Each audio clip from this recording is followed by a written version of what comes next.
sometimes as a teacher, I really feel like I'm living the thug life. I mean, it's the bomb. That's that sarcasm thing. Just working on it, just learning it. I don't run into it very much in teaching high school. Very rarely. There's more of it. Anyway, I actually really do like my job. I was just being a little silly. Day 7 is done.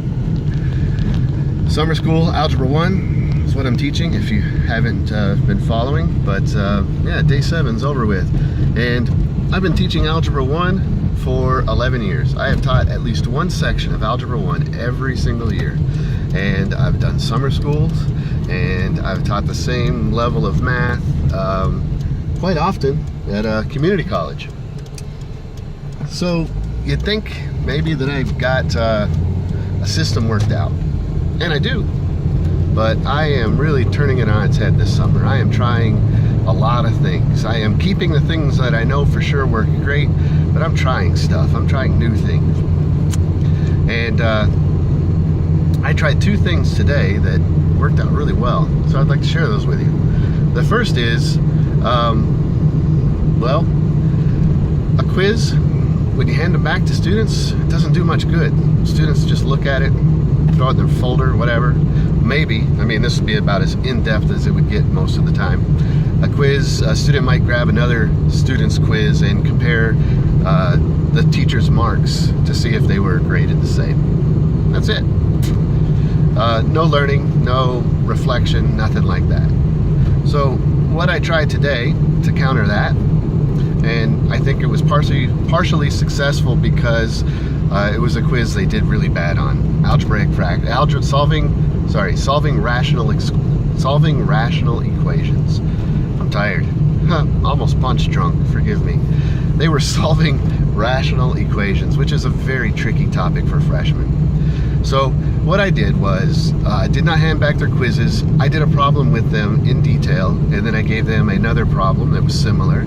Had them working on it on their own, and then together for just a few moments, and then we did that again. So there were 4 problems in total that we reviewed. Then I handed back their quizzes and told them that those 4 problems were on their quiz, and that they should look and see what they did wrong. And really that was all it took. The conversations were just like exactly what you'd hope to hear. They were evaluating the things that they did. They were thinking about their thinking. They were realizing some silly mistakes and that they were making that were hurting their grades, and they were also realizing some big things. There were some big gaps that they had to fill, and they were able to fill that in that short amount of time after I gave them back their quiz. So the second thing I did was we were going to do a second quiz, a follow-up quiz on the same topic. Different problems, not just numbers switched around, but different problems, but the same topic, same level of complexity, and same length, same duration. And I gave the students ahead of time, I gave them 4 problems and told them that 3 of them were on the test and they were not changed in any way. And they could work for 20 minutes on those 4 problems with anyone they liked. And when it came time to take the quiz, they could use those problems. Catch was, if they found that problem on the test, they had to show all their work.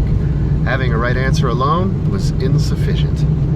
So the combination of those 2 things brought the grades up from a 58 to a 75. Even better, I mean, a 75 for Algebra 1 in summer school on solving rational equations that knocks my socks off.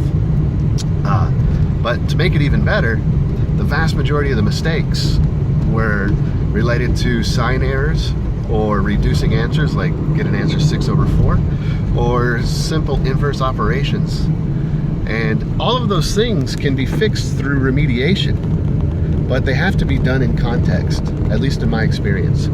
I can't get a kid to learn inverse operations once it's already been taught, if they didn't get the first time, by just simply reteaching them the same way.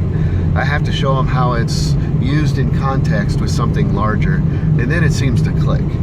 So anyway, because of that, we can access those, and we can shore up those misconceptions and those problems. So I'm earning my money. I mean, those guys have me working hard. I'm trying all kinds of things, and I'm trying to motivate them every day. I'm trying to give them lots of talks about what it is they're doing and why they're there, and things that they're doing that they're in charge of that are hurting them, that they can change. And anyway, it's fulfilling. I'm enjoying it, but I'm glad there are only 3 days left of this first session. Anyway, also got a new computer last night, and excited about that. I'm gonna go home, set it up, see how it goes. I apologize for the poor video quality. I wanted to get this posted because I want to let you guys know how it's going every single day.